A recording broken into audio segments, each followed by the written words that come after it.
Greetings, my name is Chamomile and this is an exploration of the entire galaxy sector by sector. Today we're looking at Bright Jewel Sector in the 8th Bright Jewel Command of the new territories of the Mid-Rim.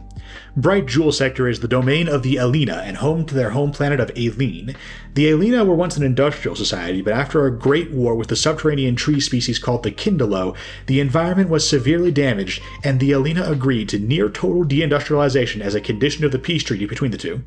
The Kindalo retained control of the subterranean world, while the Alina retained control of the surface. They later settled another planet, Aline Minor, over in the Inner Rim, which they could industrialize to their heart's content, which means their homeworld of Aline is mostly inhabited by traditionalists who've chosen not to move somewhere more advanced.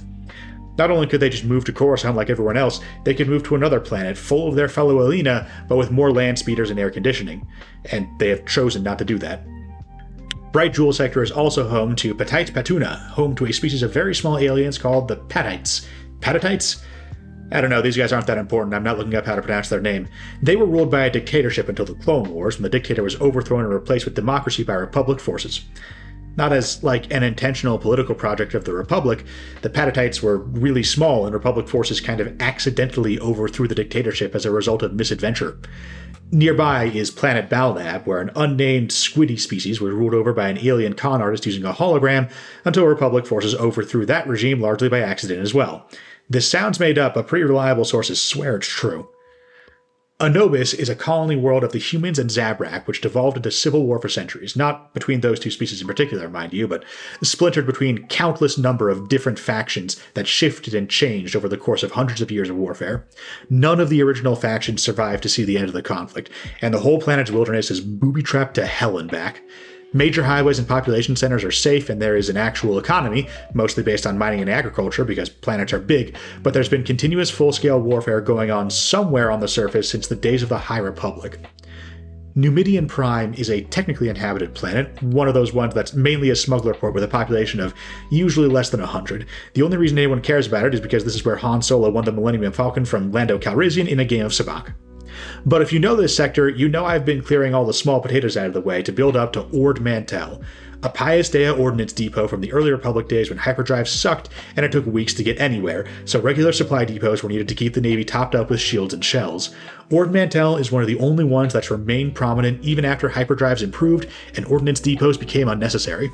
During the Great Galactic War between the Republic and the Sith Empire, Ord Mantell's civil society broke down pretty much completely, as corruption scandals between planetary officials and the Sith caused the Republic to make several arrests, withdraw investments from the system for fear of embezzlement or seizure by Sith-aligned forces, and the common people lost faith in their government. There were secessionist movements seeking to become an independent system, which ultimately failed, but Ord Mantell's culture was permanently shifted towards a cynical, low-trust society where crime and smuggling flourished.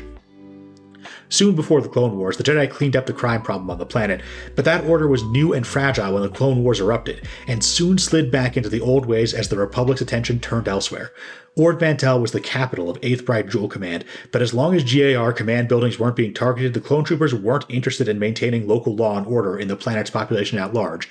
Especially since 8th Bright Jewel in particular was neck-deep in a knockdown, drag-out slugging match for control of the CIS stronghold of Megiddo and other vital worlds nearby.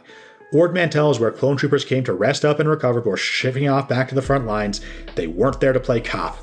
The clone army was so underinvested into Ord Mantell that when Clone Force 99 went rogue, the Imperials didn't even notice they were operating out of Ord Mantell for months. Once the Imps caught wind of them, though, they invested a ton of extra troops on the planet to try and smoke them out. It didn't work, but as the Moffs and troopers started to work out the details of the reorganization of the Republic, more material was invested into Ord Mantell to turn it into an Imperial oversector capital. As was often the case in the Mid and Outer Rim, the Empire never had anywhere near enough stormtroopers and Star Destroyers to occupy everywhere with direct military force, but they could at least put enough stormtroopers on the ground to intimidate all the local gangs into leaving Imperial assets alone, so they didn't end up being that much different from the GAR, except that where the Republic clone troopers had starports and bases built in the middle of nowhere to stay out of the locals' way, Imperial stormtroopers went on regular patrols through town to serve as a constant reminder of who was boss around these parts. The 8th Bright Jewel was part of a block of several oversectors that remained Imperial-aligned even after the defeat at Jakku, and the New Republic had been declared on Coruscant, but after watching the New Republic pummel Imperial remnants in Dinon and the Meridian sector, 8th Bright Jewel pulled back from the Mid-Rim, guessing, correctly, that the New Republic would be much less eager to send fleets to the Outer Rim.